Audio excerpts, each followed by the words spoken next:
Halo guys, balik lagi bersama gue di Seka Channel. Seperti biasa kali ini kita bahas tentang berbagai hal yang terjadi pada episode 9 anime Mushoku Tensei Season 2. Berbeda dengan episode 8 yang mengadaptasi 4 chapter novelnya, kali ini yang diadaptasi hanya 2 chapter, yaitu chapter 6 dan 7 di volume 9.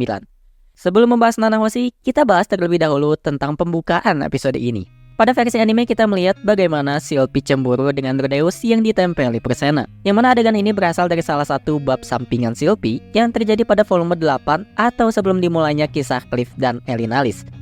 Walau tidak terurut, namun hal ini menjadi gambaran bagaimana cemburunya Shilpi kepada gadis lain sebelum bertemu dengan rival abadinya Nanahoshi.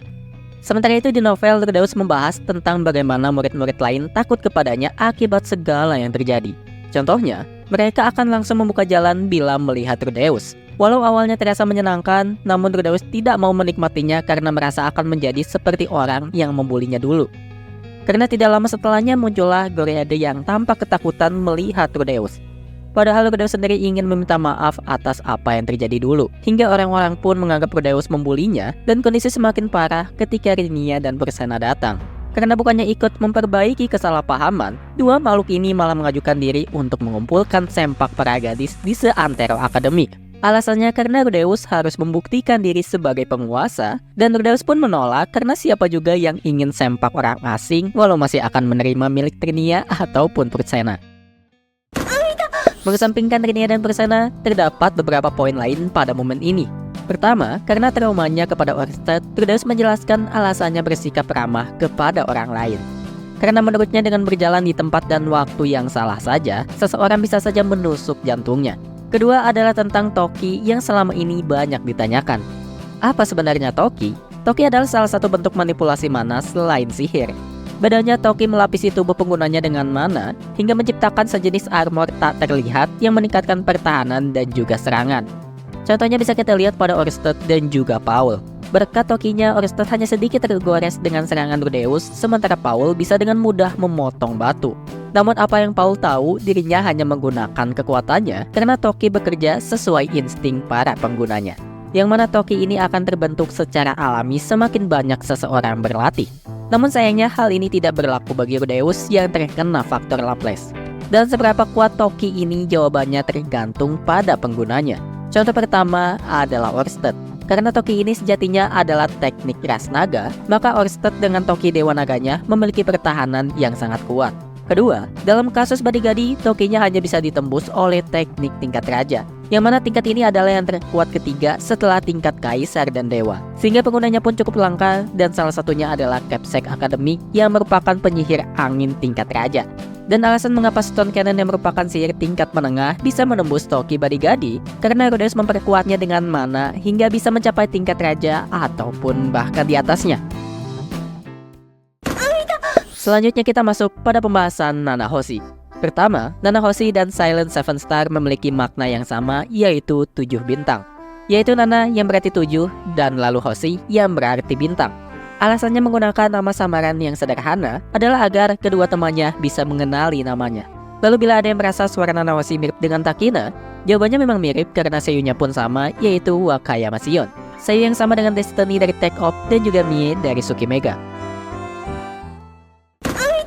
Selanjutnya kita bahas apa yang terjadi pada Nanahoshi semenjak awal. Pertama, Nanahoshi muncul di tengah padang rumput yang merupakan wilayah Vedoa yang sudah lenyap. Karena itu di manganya dijelaskan bahwa Nanahoshi harus berjalan berhari-hari sebelum bertemu Orsted. Dan mengapa Orsted bisa ada di sana? Karena Orsted memang sudah berniat datang dan hal ini dijelaskan tepat sebelum bencana teleportasi terjadi. Kedua, mengapa Nanahoshi tidak terkena kutukan Orsted? Karena berasal dari dunia lain seperti Rudeus. Dan inilah yang menjadi salah satu alasan mengapa Nanahoshi menyelamatkan Rudeus ketika dibantai Orsted. Di sisi lain, Rudeus pun sempat beranggapan bahwa permusuhan Orsted dan Hitogami terjadi karena Hitogami terkena kutukan yang membuat Orsted dibenci seluruh makhluk hidup. Ketiga, selama 2 tahun di Asura, Nanahoshi menghabiskan 1 tahun untuk belajar dan 1 tahun lainnya untuk menjadi miliarder. Yaitu dengan memanfaatkan pengetahuannya, Nanahoshi berhasil mendapat banyak sumber penghasilan pasif dalam waktu singkat. Yang mana hal ini sebenarnya cukup sulit karena Orsted pun tidak bisa membantu langsung akibat kutukannya. Keempat, setelah berkeliling dunia, Nanahoshi memutuskan untuk meneliti sihir pemanggilan di akademi. Yang mana dengan kekayaannya, Nanahoshi menjadi anggota guild sihir tingkat B sebelum akhirnya naik menjadi tingkat A berkat kontribusinya. Di mana Nanahoshi pun sempat ditawarin menjadi anggota tingkat S asal mau memberi segala pengetahuannya, dan tentu Nanahoshi pun menolak. Sebagai perbandingan, wakil kepala sekolah jinas adalah tingkat B dan Capsec adalah tingkat S. Sehingga dengan kedudukannya, Nanahoshi menjadi murid spesial dan diizinkan untuk menggunakan ruangan penelitian di akademi. Kelima, selama penelitiannya, Nanahoshi terus menganalisis bola lingkaran sihir yang sudah ada sebelum mencoba membuat pola baru. Dengan kata lain, Nanahoshi harus menggunakan teknik coba dan gagal sebelum akhirnya bisa mendapat hasil. Keenam, karena lingkaran sihir perlu diaktifkan dengan mana, maka Nanahoshi terus bergantung pada kristal sihir yang harus dibelinya. Yang mana kristal sihir ini cukup mahal, dan inilah alasan Nanahoshi membutuhkan banyak uang. Dan sedikit penjelasan, suatu hal yang bisa digunakan tanpa mana disebut benda sihir, sementara yang harus menggunakan mana disebut alat sihir. Ketujuh, dalam novelnya disebutkan bahwa Nanahoshi menggunakan 3 cincin dan bukannya 2. Yang pertama adalah untuk meniadakan sihir, kedua untuk menahan serangan fisik, dan terakhir untuk memberitahu Orsted lokasinya bila sewaktu-waktu terjadi sesuatu. 8. Sebelum bertemu, Rudeus sudah curiga bahwa seseorang yang disebut Silent berasal dari bumi karena berbagai penemuannya. Hal tersebut membuat Rudeus sedikit takut karena selalu ingin percaya bahwa dirinya adalah orang spesial karena satu-satunya manusia yang berasal dari dunia lain. Selain itu, Rudeus pun merasa gagal karena Nanahoshi lebih pintar memanfaatkan peluang dibanding dirinya. 9. Dalam versi novelnya, Rudeus terbangun di UKS setelah pingsan. Namun terdapat satu detail pada animenya di mana Sylphie menyanyikan lagu yang sama dengan Zenith ketika mengusap Rudeus. Dan karena inilah Rudeus merasa familiar dengan kondisinya karena pernah merasakan hal yang sama ketika masih di rumah. Dan bagaimana ditunjukkannya reaksi Rudeus ketika melihat Nanahoshi membuat cerita lebih realistis karena menggambarkan rasa takut dan traumanya kepada Orsted. Di mana Rudeus tidak bisa tiba-tiba menghilangkan rasa takutnya karena yang namanya trauma membutuhkan waktu untuk disembuhkan. 10. Setelah membahas bencana teleportasi, Rudeus merasa lega karena bukan dirinya yang menjadi penyebabnya. Walau sebenarnya Rudeus pun ikut berpengaruh, namun poin utama di sini adalah apa yang terjadi ketika Arumanfi datang dan menuduhnya. Terakhir, kita bahas beberapa hal menyedihkan di episode ini. Walau kemarin kita bisa melihat bagaimana rasa sakit Sylphie atas segala yang terjadi, namun percayalah bahwa nasib Nanahoshi lebih buruk. Pertama, walau sama-sama terseret, namun keberadaan Nanahoshi memiliki tujuan yang jelas dibanding Rudeus, termasuk untuk pulang ke bumi. Namun justru tujuannya ini akan membuat Nanahoshi terikat dan baru akan terbebas ketika urusannya selesai. Kedua, berarti kini Nanahoshi memiliki kondisi yang berkebalikan dengan Rudeus, yaitu kehilangan segalanya, sementara Rudeus mendapat apa yang diinginkannya.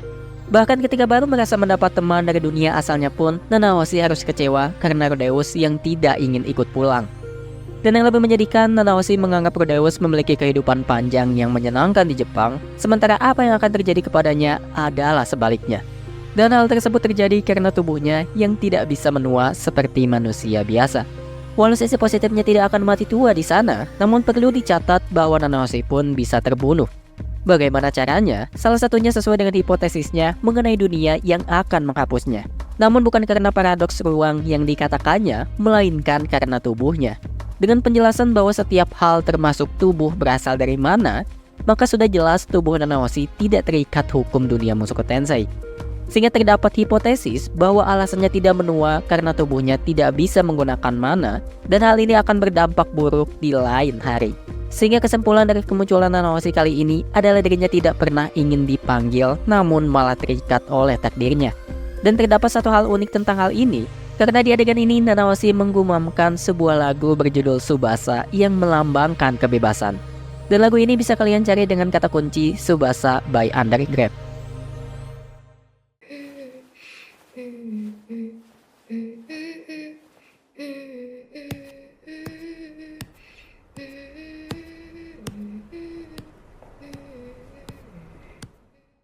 Terakhir, sebagai penutup, bagi yang penasaran dengan kisah lengkap Nanahoshi, bisa kalian lihat di video berikut. Terima kasih bagi para pendengar dan juga penonton dimanapun kalian berada. Sampai jumpa di video Isaka selanjutnya. Bye!